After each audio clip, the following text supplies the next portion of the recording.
Hey everybody, it's Jen. Welcome back to my channel. Today we are doing another Walt Disney World fantasy planning video. This one is a multi-generational trip. We've got everybody from grandma to grandkids that are preteen sons and also a brother-in-law that doesn't really like crowds and I'm not even sure likes Disney. So it's gonna be interesting and I'm really glad that you're here. So first of all, if you guys have been following along while we've been doing this fantasy Disney planning, I have had the best time with this.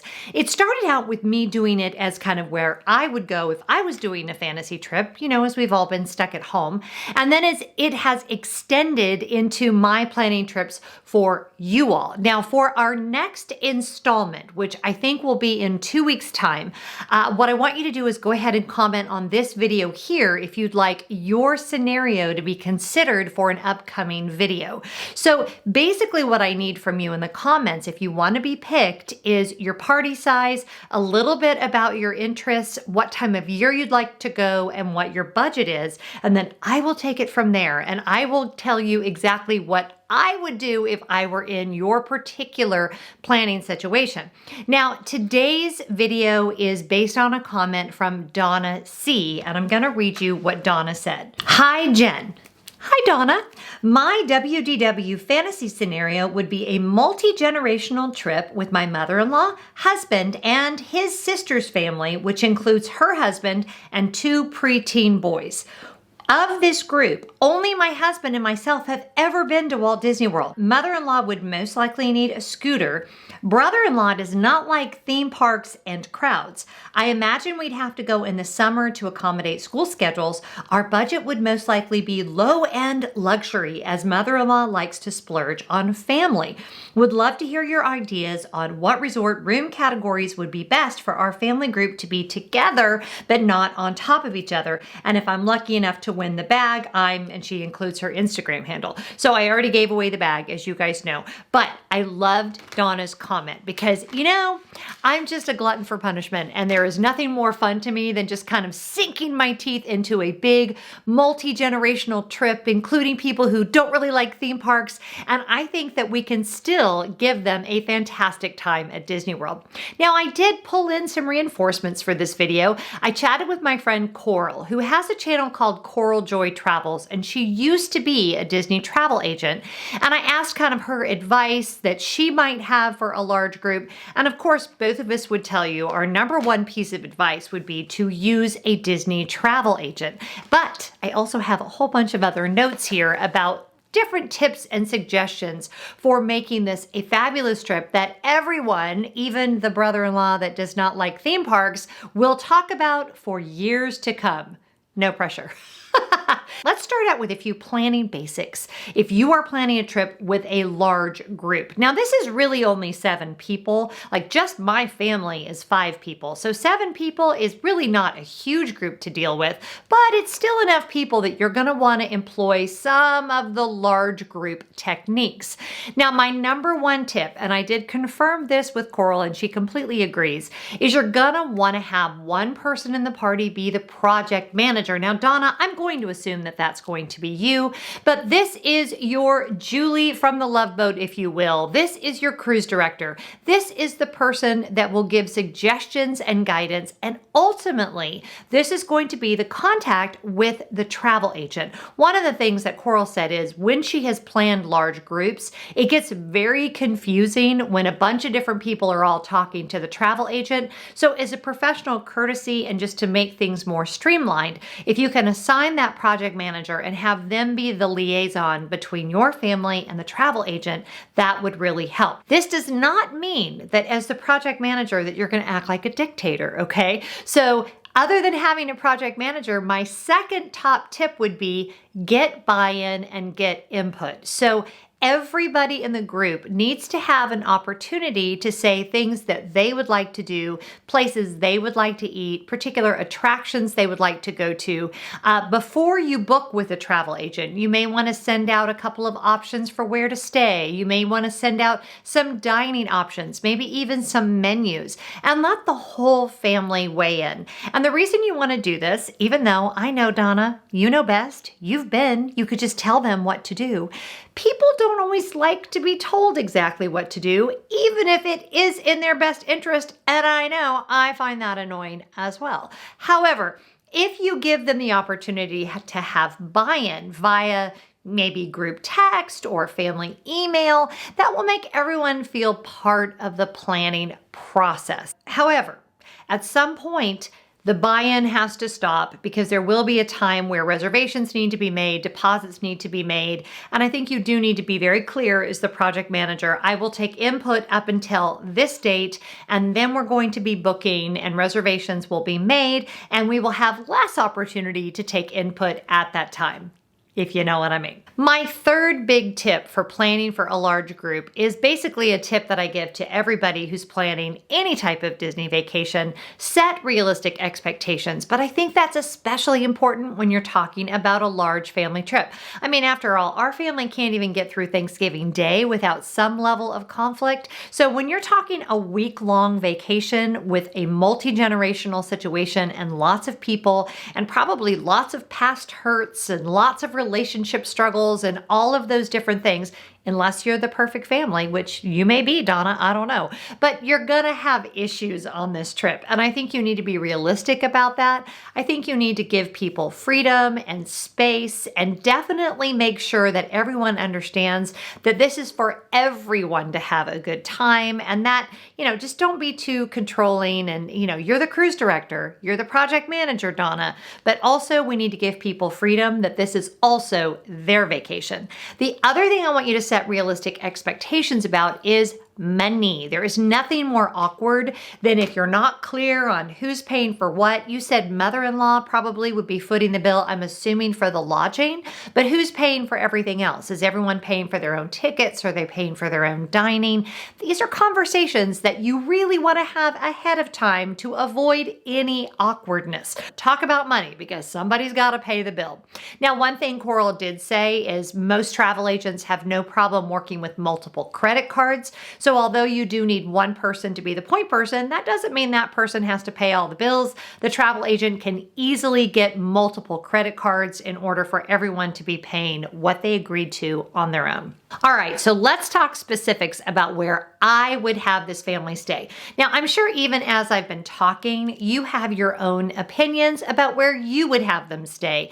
And the decision that I finally made is going to be expensive. So I'm really hoping that mother-in-law will come through and foot the bill on this. But I would think with the preteen boys in mind, with mom-in-law and a scooter, I'm really thinking transportation would be a major issue. And I would love to see you guys at an Epcot area resort so that you've got easy transportation to both Epcot and Hollywood Studios. And specifically, I'd like to see you at the boardwalk. And even more specifically, I'd like to see you do the boardwalk villas.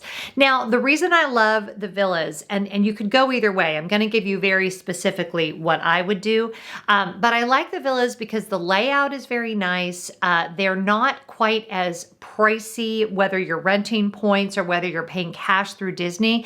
Beach Club villas are almost impossible to get into. Boardwalk is a much larger area and it is a little bit less points per night, so that is a much more reasonable option. The other reason I love Boardwalk villas is, in my mind, you could have mom-in-law and Donna and her husband would be in a 2-bedroom villa. So mom-in-law gets her own bedroom and her own bathroom because after all, she's paying for the trip. And then brother or sister-in-law and brother-in-law and the 2 preteen sons could either do a 1-bedroom villa, which would be great, or they could even just do a regular hotel room at Boardwalk. So you'd all be at the same resort, but you wouldn't even necessarily need to be right next to each other. You could be at different areas of the resort, that would be okay. But by having the 2-bedroom villa, it also gives you a place for the whole family to gather, if you wanted to. You have that family room area, people can hang out, they could come over for breakfast before you head into a park for the day. And to me, that kind of creates just this kind of nice together, but not quite too together, if that makes sense. Now, if you've never stayed in the Boardwalk area, It is so great there. There is so much to do that has nothing to do with the theme parks. I think brother-in-law would really like it over there because there's plenty of dining options and places that he could go.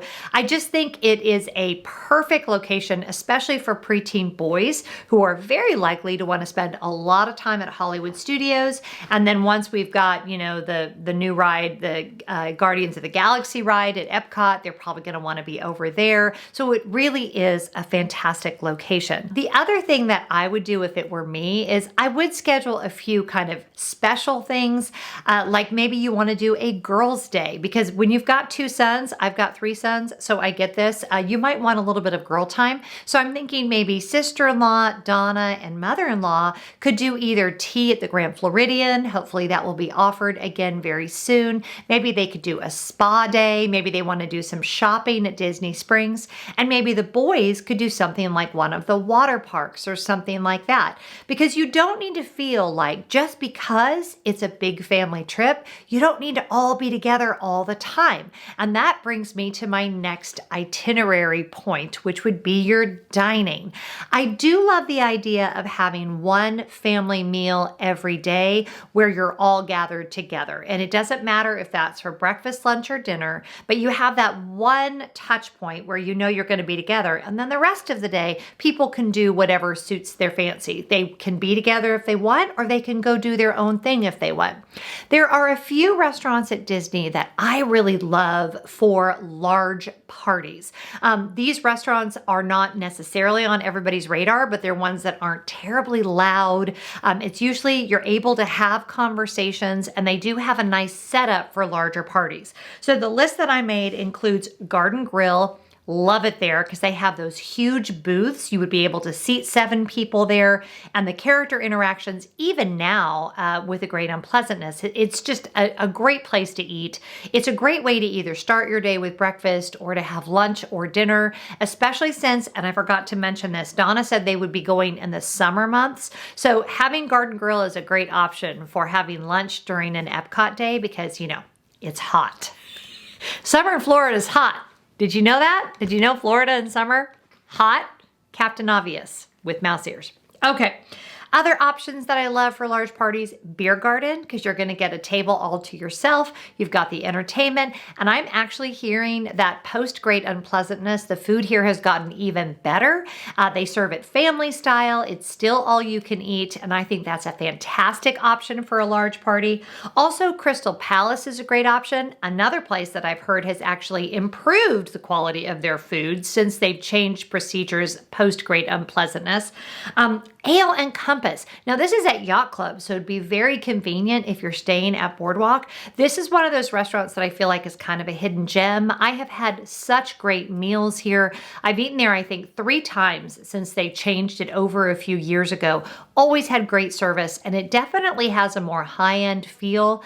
And the prices are kind of in between, I would say, like a moderate restaurant and a signature restaurant. Another one I love for large parties is the Wave. Again, it's on the quieter side. They have accommodation for larger parties. You can really have conversation, and it's really fun that it's over at the Contemporary. So if you're going to Magic Kingdom for the day, that's a great place to either pop out of the parks and have lunch, or maybe go for dinner, or even to get one of those breakfast reservations before you go into the parks in the mornings. So the bottom line with a multi-generational trip is there are obviously tons of things to do at Walt Disney World. So it really doesn't matter what you're interested in, you can find something to do at Walt Disney World that you will enjoy.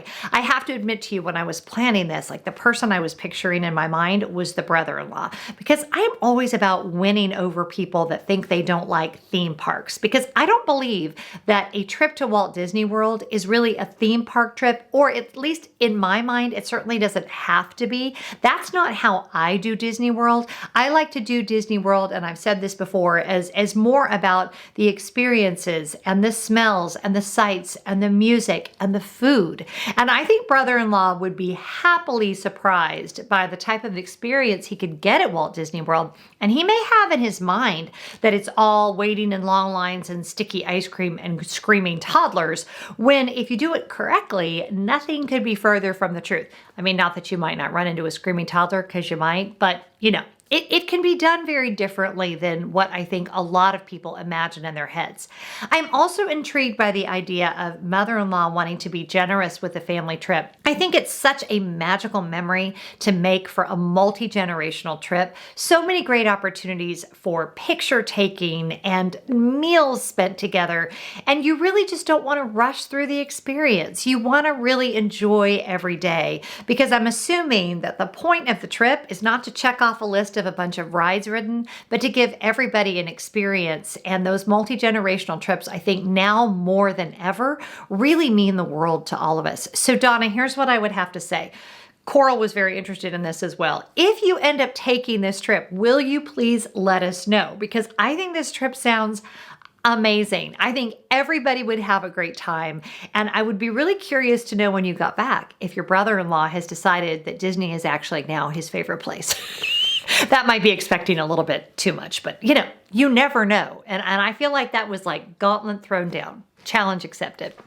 All right, you guys, put down in your comments your scenario if you want to be considered for an upcoming video. As I say, I have another video that I want to do next week. So if you're not already subscribed to the channel, make sure you do that. I also want to thank my patrons. These videos are absolutely made possible by them.